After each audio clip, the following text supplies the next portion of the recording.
En 1962, une femme de 54 ans publie une petite annonce dans le magazine professionnel Variety. Elle écrit « Mère de 3 enfants, 30 ans d'expérience dans le cinéma, mobile et plus affable qu'on ne le dit. Cherche emploi stable à Hollywood. » Cette femme, c'est Bette Davis, double lauréate des Oscars, l'une des plus grandes actrices de tous les temps. Et pourtant, Hollywood ne veut plus d'elle. Parce qu'à 54 ans, dans cette industrie, une femme devient invisible. Mais Bette Davis n'a jamais accepté d'être invisible. Et ce qu'elle va faire ensuite va prouver au monde entier qu'on ne met pas une légende au placard. Bienvenue dans l'histoire de celle qu'on surnommait la première dame du grand écran. Une femme qui n'était pas belle selon les standards de son époque, mais qui a redéfini à elle seule ce que signifiait être une star à Hollywood. Ruth Elizabeth Davis naît le 5 avril 1908 dans le Massachusetts.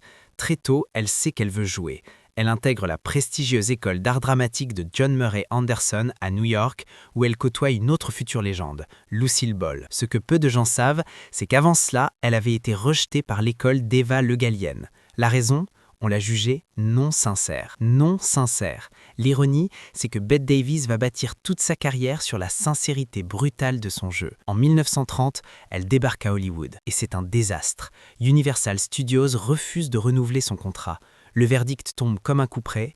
Elle n'est pas assez photogénique. À une époque où les actrices devaient ressembler à des poupées de porcelaine, Bette Davis, avec ses grands yeux exorbités et son visage anguleux, ne correspond pas au canon. Mais c'est précisément ce qui va faire sa force. Un homme va changer son destin.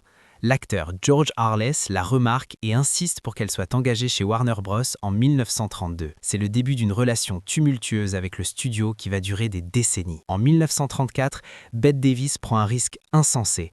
Elle supplie pour obtenir le rôle de Mildred Rogers dans L'Emprise. C'est le personnage d'une serveuse vulgaire, manipulatrice, détestable. Toutes les autres actrices refusent. Jouer une femme aussi antipathique, c'est du suicide commercial. Mais Davis s'en fiche.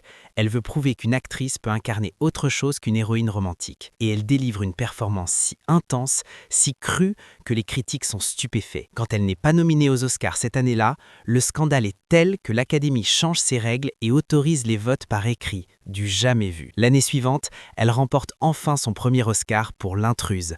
Mais Davis elle-même dira toujours que c'était une récompense de consolation pour l'injustice de l'année précédente. Qu'importe. Elle est lancée. En 1936, elle fait quelque chose d'impensable. Elle se rebelle contre Jack Warner, le patron tyrannique du studio qui lui impose des rôles médiocres. Elle fuit en Angleterre pour tourner d'autres films. Warner la poursuit en justice. Le procès a lieu à Londres. Davis perd. Elle rentre ruinée, humiliée. Mais voilà le twist. En perdant juridiquement, elle gagne moralement. L'industrie entière la respecte désormais. Warner commence à lui donner les meilleurs scripts et surtout, elle vient de porter le premier coup contre le système des studios qui traitait les acteurs comme des propriétés. L'insoumise. Elle incarne Julie Marsden, une belle du Sud capricieuse qui ose porter une robe rouge au bal des débutantes, alors que le blanc est de rigueur. Cette scène, filmée en noir et blanc, est devenue mythique. On ne voit pas la couleur, mais on ressent la transgression. Davis remporte son 2e Oscar. Ce film était aussi une forme de revanche. Elle n'avait pas obtenu le rôle de Scarlett O'Hara dans Autant en emporte le vent. Mais avec Jézabel, elle prouve qu'elle n'en avait pas besoin. En 1942, c'est Une femme cherche son destin. La scène où Paul Henreid allume 2 cigarettes et lui en tend une est entrée dans la légende du cinéma romantique. Davis y incarne Charlotte Vale, une femme opprimée qui se métamorphose. C'est le sommet du mélodrame hollywoodien. Puis vient 1950 et le rôle qui va la définir pour l'éternité. Margot Chending dans Eve. La diva vieillissante menacée par une jeune arriviste. Davis traverse alors un divorce difficile et elle injecte toute sa rage dans cette performance. La réplique « Fasten your seatbelts,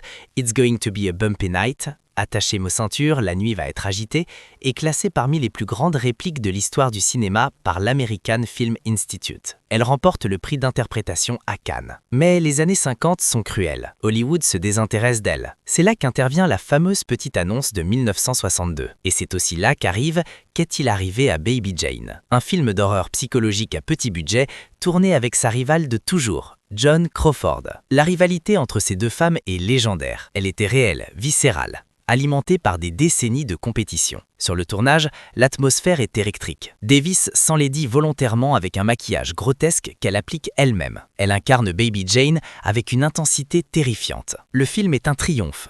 Il relance sa carrière et crée un nouveau genre, le Hagsploitation. ces films d'horreur mettant en vedette des actrices vieillissantes. Aux Oscars 1963, Davis est nominée. Crawford ne l'est pas, mais Crawford manœuvre en coulisses. Elle contacte les autres nominées absentes et propose d'accepter le prix en leur nom si elle gagne. Quand Anne Bancroft l'emporte, Crawford se précipite sur scène, bousculant Davis au passage. Elle lui vole la vedette.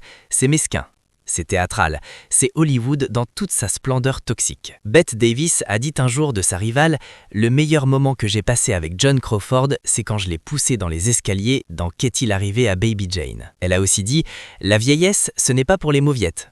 Et elle l'a prouvé. En 1977, elle devient la première femme à recevoir le AFI Life Achievement Award. En 1986, la France lui décerne un César d'honneur. Bette Davis s'éteint le 6 octobre 1989 à l'hôpital américain de Paris. Elle avait 81 ans. Sur sa tombe, au Forest Lawn Memorial Park, on peut lire l'épitaphe qu'elle avait choisie elle-même.